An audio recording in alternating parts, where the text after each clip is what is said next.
Life is sweet. Let it sweep you off your feet. Hi, it's Ali, and this is Find Your Joy. And in a moment, we are going to watch or listen to part 2 of Learning to Live While You're Dying with my brother John.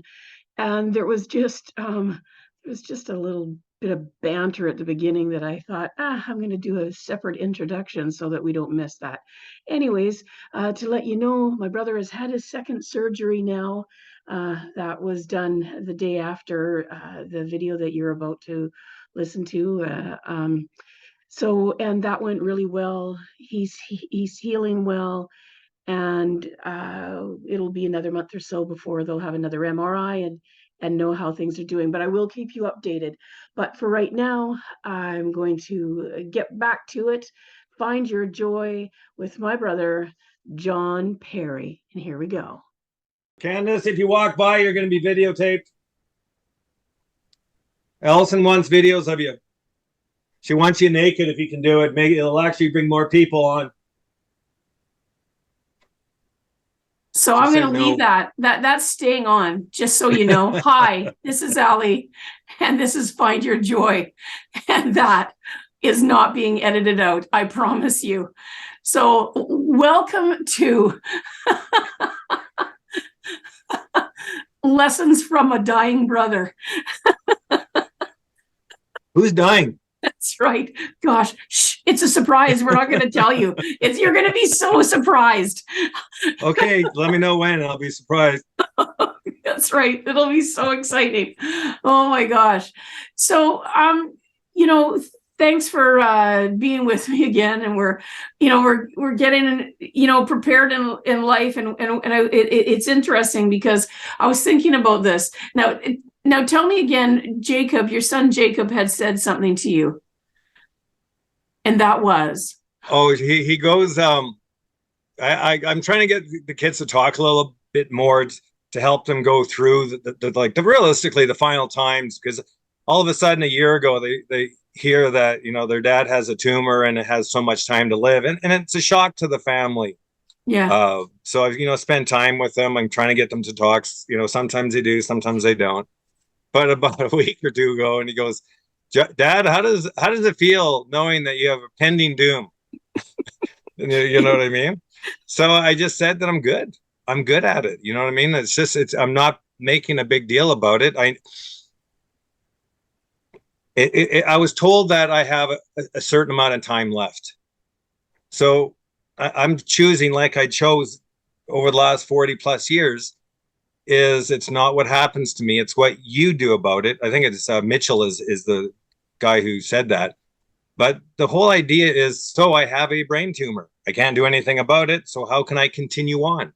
Oh, it took my communication that I spent 40 years growing on. So how can I get on dealing with less communication? It's all about how I can still do better of myself as little things are taken away. Right. About Jacob's thing is just, I'm good at it. I'm sad for my family, Candace and the kids and everything like that, because they're losing. Candace loses in another 20 years. I guess she said, I was hoping for you to live until you're 80 or 90 or whatever, right? And that's the thing, is we all hope and expect something longer than really happens, and how we deal about it, right? So I just keep on working with everybody and let's know it's positive. It's just like, it's a part of life, Some people make it to 90, some people make it to 20, I make it to 60. And right. I got to enjoy the life. So I'm completely good with whatever God has plans, and I'm still going. Right. And I think, like, we've talked about this before, right? No matter what, it's not about so much that you're dying or that anyone's dying. We're living. We're all living until we're not, right? I mean, we lost our brother like that. Bruce died. We had I still remember the day Bruce died saying, "Oh man, we're all screwed because our non-smoking, non-drinking vegan brother just dropped dead out of nowhere." Like, we're gonna, but and so it's what I'm learning through this too, right? Is that it's about the living. It's of course that's a horrible diagnosis. and you don't wish it on anybody, but once it's there, it's what you said. You said, well, now I know what I'm dealing with. So get on with life. Right. It's just like the price of oil is higher.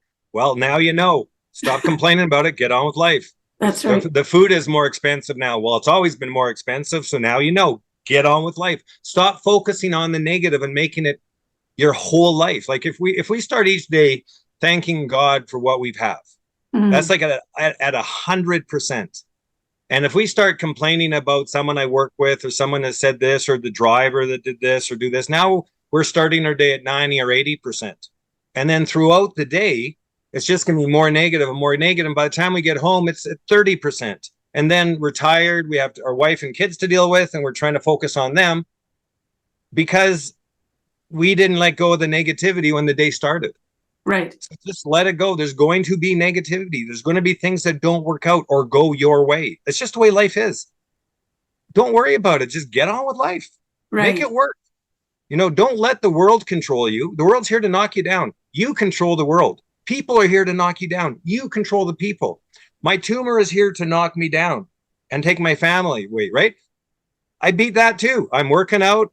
I'm trying to get in shape, taking the dog for a walk. I'm eating. I'm doing all kinds of stuff because I'm not letting this tumor or cancer take over me. I am going to control this until the very last day, because why would I want to be negative and complain about life when God gave me a beautiful life to live for the last 60 years? Am I going to be the last couple of months just complain at it and tear everyone down on my own family? Nah, I'm going to help them out. I've already lived my life. This is good. And I get to see God in a few months. You know what I mean? Win-win. Well, I was thinking about that too. Like a lot of people, I think that, I don't know how you think about this. So, Grandpa died, boom, heart attack. Bruce died, boom, aneurysm. Our dad died. We had some time. So it's this cancer is a weird thing, right? Because at least sometimes you get some time to sort things out and have great conversations. And that's one way that goes. And I think that a lot of people, I don't know, it's like, should we all just start imagining that everybody's got a tumor that we care about so that we can all just start talking a little bit more and a little bit less of this, oh, I don't want to talk about that, or I'm going to wait for another day to talk about that. You have always been a guy, though. It's not just this situation. You have chosen. And I'm going to say that it's not like you didn't suddenly be born with this. We come from the same family. I know you were not born with this. So you chose a long time ago to make every day a really important day. And like, how does that process go for you? I mean, besides, it's not all just a pep talk and rah, rah, rah. There's a place in you. Tell me about that. That's decided you want to do everything big. You love big. I love big. It's interesting that you say that, because my kids do big. So we'll end off with that one. But again, is because and it all comes down to my belief in God as a Christian, because we were brought up as not Christians, right? So I made bad choices. And if it wasn't for me being a Christian at 18, I'd probably be in jail. And the journey that I took was a very, very interesting journey, because I had no idea about God and who he was. And I made a commitment. And then the Twilight Zone, and Twilight Zone is one of those kooky little things that happen. It went on for about a month, about all these different things that I saw and I learned and I experienced. And I was like, oh, that's weird. Oh, that's weird.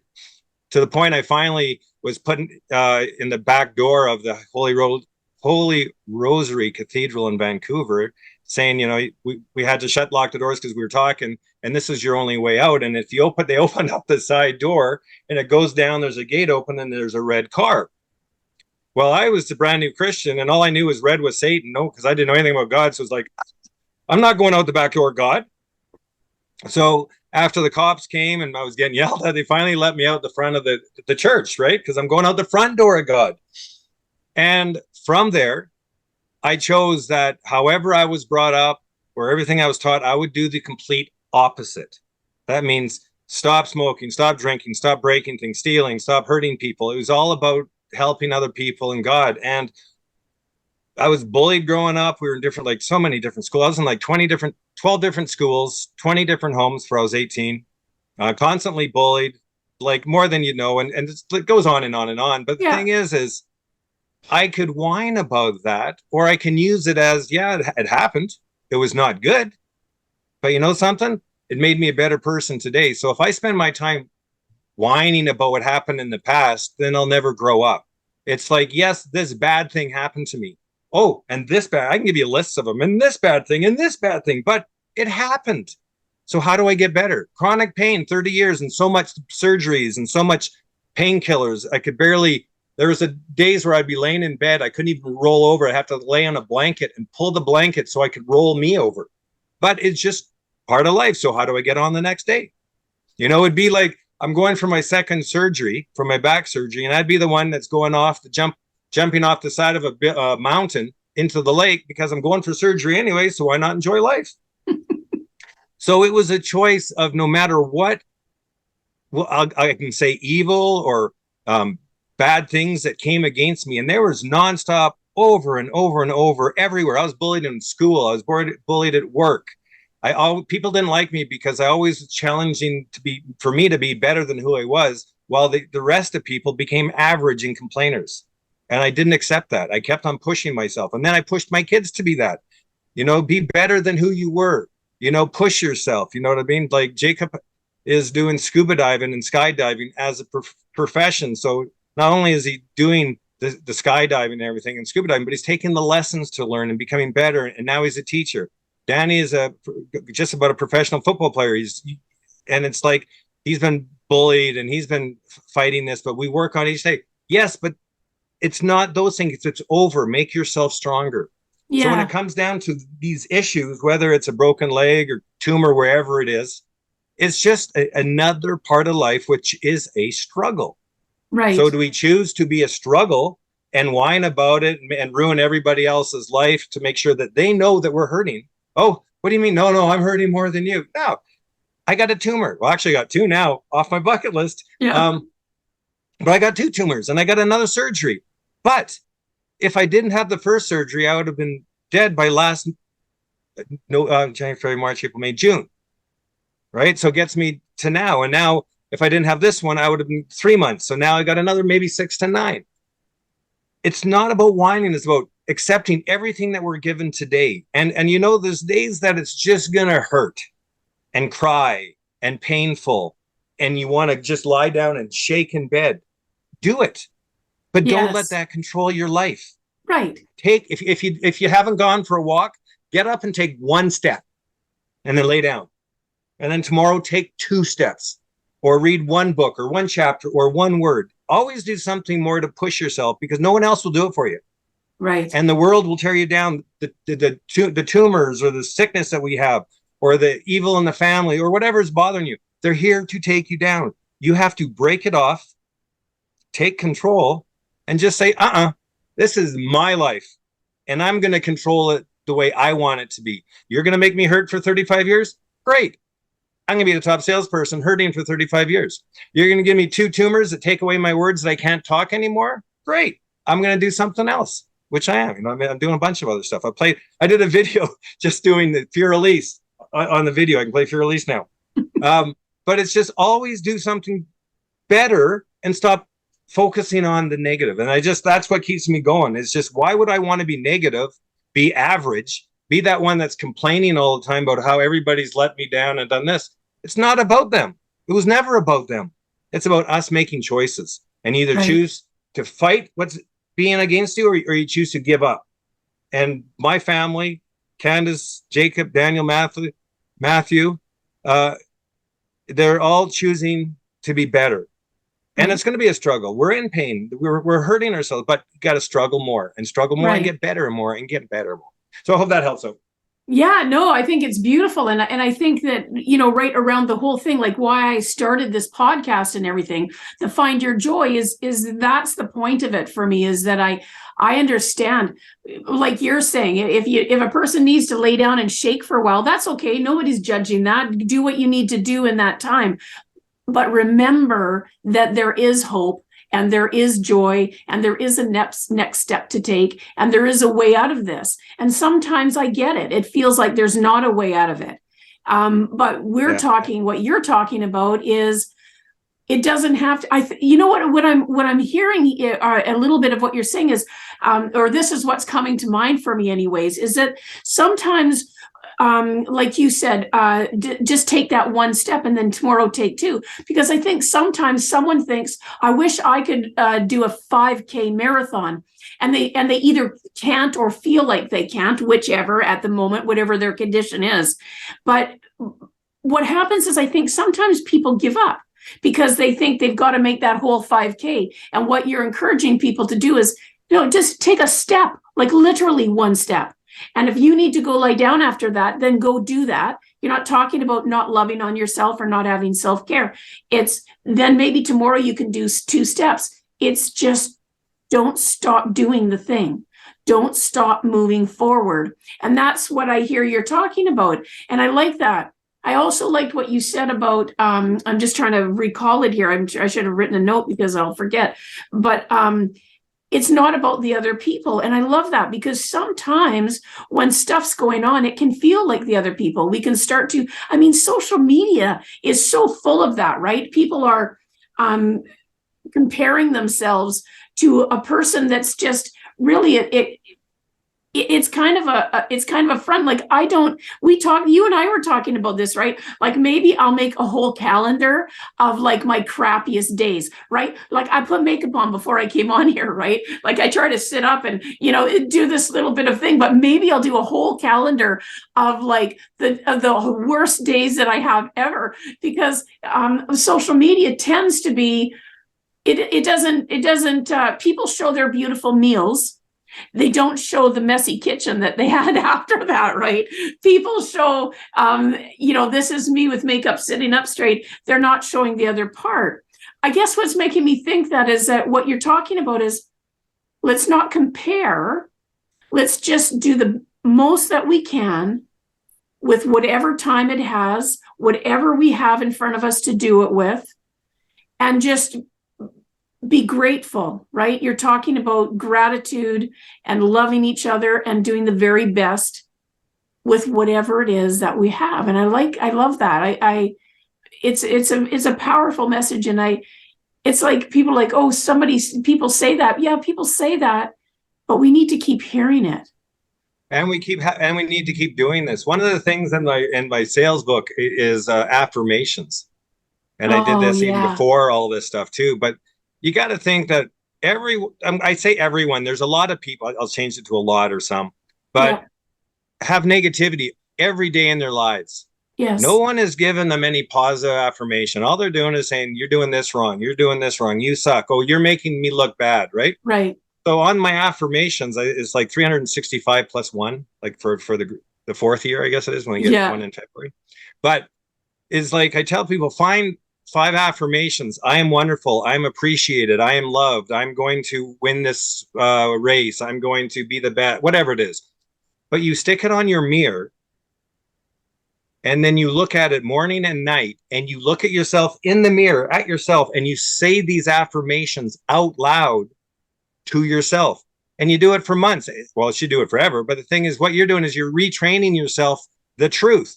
Yes. I am wonderful. Yes. I am amazing. I am loved. I am not alone. People, you know what I mean? And if you keep reading this every day, you're starting to remind yourself the truth, because like you're making this comment about going online and seeing all these, whatever the websites are. Yeah. Realistically, there's just people being negative and telling about how wonderful they are. Well, who cares about how wonderful they are? And the dog or the cat. You know what I mean? You got to focus on you. So I would honestly say spend less time on YouTube following what other people are doing, or whatever those websites are. Yeah, all the social media. Totally. Media, thank you. Stop following social media. You know what I mean? It's a horrible, horrible device for us as humans. You're watching other people that are really not, they're making the most of it. Most of them make it up. So it's not even real in the first place. Yeah. And then you're starting to follow these made up conspiracy theories, or these made up whatever they're dealing with. So one person has an idea, which is not the truth, and you choose to follow not the truth because maybe it's the right thing today, where the truth is over here.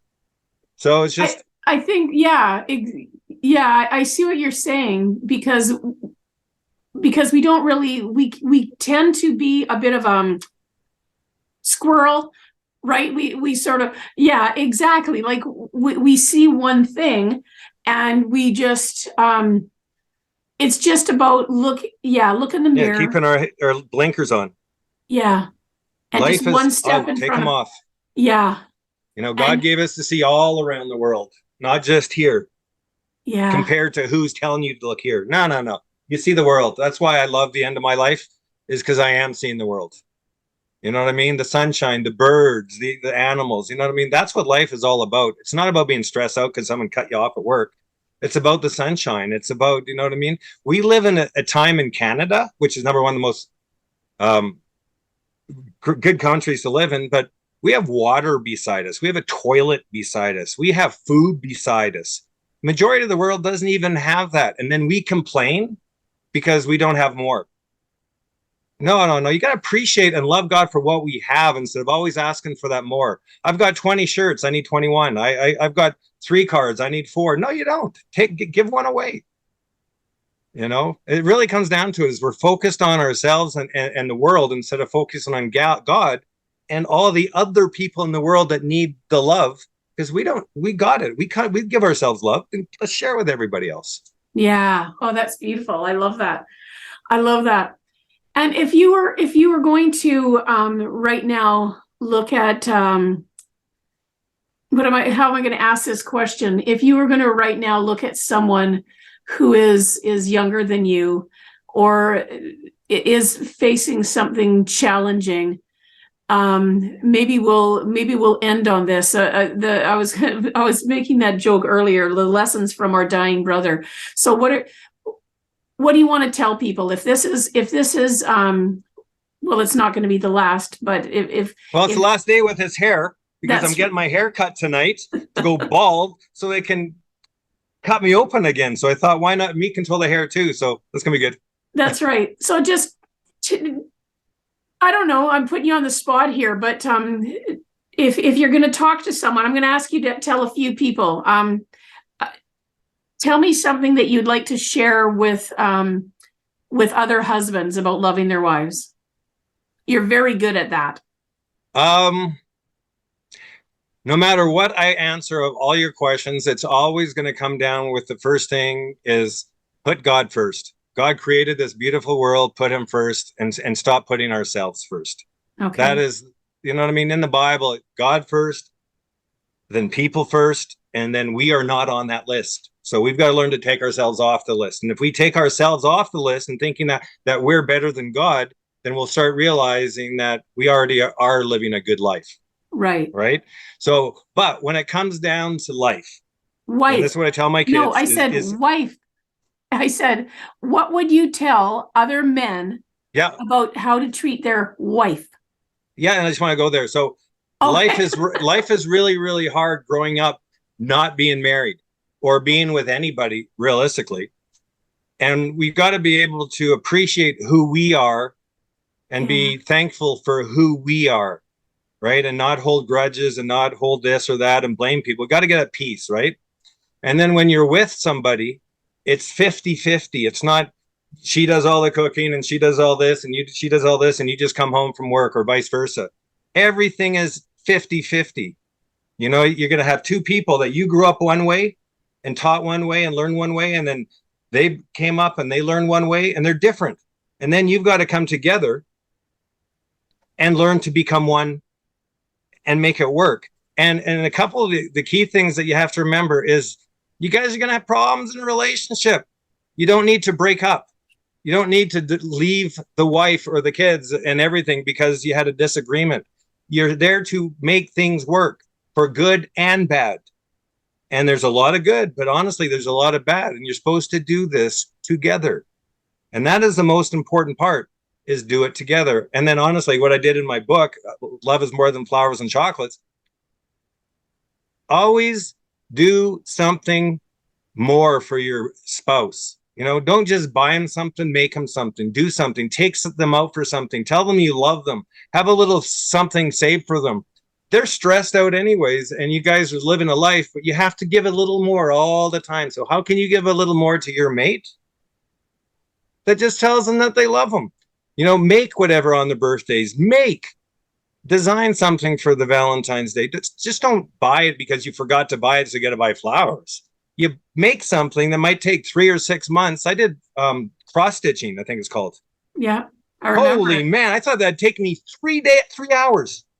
You know what I mean? 3 hours to do this. It took me 300 hours, right? And I'm blind because I found out later that you could have like a thing to make it bigger. But it's about how you can make them smile. So, and I say this in my book, Love is More Than Flowers and Chocolates, on the first chapter about what happened. But people used to say, hey, did you hear what John did for his wife? And then everybody would go at work, would be upset with me. He says, well, why did you do your wife that? Because I just gave her nothing. And I was like, exactly. So when it comes down to your family, always put them first and find a way to make them happy all the time. If you have issues, you have issues. Get over it, make it work. Because life is about issues to make us stronger. And never, ever give up love. So there you go. That's beautiful. Well, thank you. Thank you so much. And I think that we will end there. And again, you're going to be able to find out all the ways to get a hold of John and his books. Love is More Than Flowers and Chocolates. Tell me the name of your book again. My Independent Survival Guide to Mastering the Sales Process in the 21st Century. And this book realistically is everything your business needs to know, from the owner right down to the salespeople, of how to be the best in your industry. And it's not about being second best. I don't train that. It's about how to be your best. You know, because that's what life's all about, is being your best. Yeah, I love that, because it always comes back to just your personal best. And I just love that. And I love you. And I love you because you're such amazing. You're so amazing. Now I'm going to start crying. I love you very much. Thanks for being here. Thanks everyone for joining us today. Again, this is Allie. Pray for my brother, pray for your own brother, pray for each other, love on each other, because that's, really that's what we got. That's what we got right there. So this is Allie, Find Your Joy, and thanks for joining us. I'll see you next time. Thanks so much for joining me today. If you found a piece of your joy in this episode, I would love to hear about what came up for you so that we can continue to grow the impact of this show. Thanks again. See you soon. And remember, find your joy.